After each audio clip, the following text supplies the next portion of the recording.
امت مسلمہ بڑی مشقت سے بنی ہے۔ اس کو امت بنانے میں حضور صلی اللہ علیہ وسلم اور صحابہ کرام رضوان اللہ اجمعین نے بڑی مشقتیں اٹھائی ہیں، اور ان کے دشمنوں یہود و نصارہ نے ہمیشہ اس کی کوشش کی ہے کہ امت کے مسلمان ایک امت نہ رہیں بلکہ ٹکڑے ٹکڑے ہوں۔ اب مسلمان اپنے امت ہونے کی صفت کھو چکی ہے۔ جب تک یہ امت بنے ہوئے تھے، چند لاکھ ساری دنیا پر بھاری تھے، ایک پکا مکان نہیں تھا، مسجد تک پکی نہیں تھی، مسجد میں چراغ تک نہیں جلتا تھا۔ مسجد نبی میں ہجرت کے 9ویں سال چراغ جلا تھا۔ سب سے پہلے چراغ جلانے والے تمیم داری رضی اللہ عنہ ہیں۔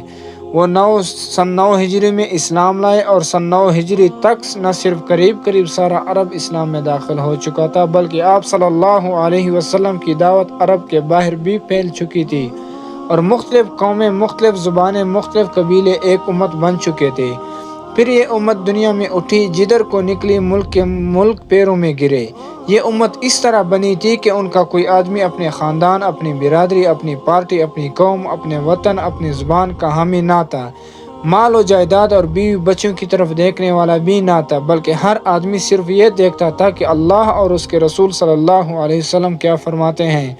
امت جب ہی بنتی ہے جب اللہ اور رسول صلی اللہ علیہ وسلم کے حکم کے مقابلے میں سارے رشتے اور سارے تعلقات کٹ جائیں۔ جب مسلمان ایک امت تھے تو ایک مسلمان کے کہیں قتل ہو جانے سے ساری امت ہل جاتی تھی۔ اب ہزاروں لاکھوں کے گلے کٹتے ہیں اور کانوں پر جوں تک نہیں رینگتی۔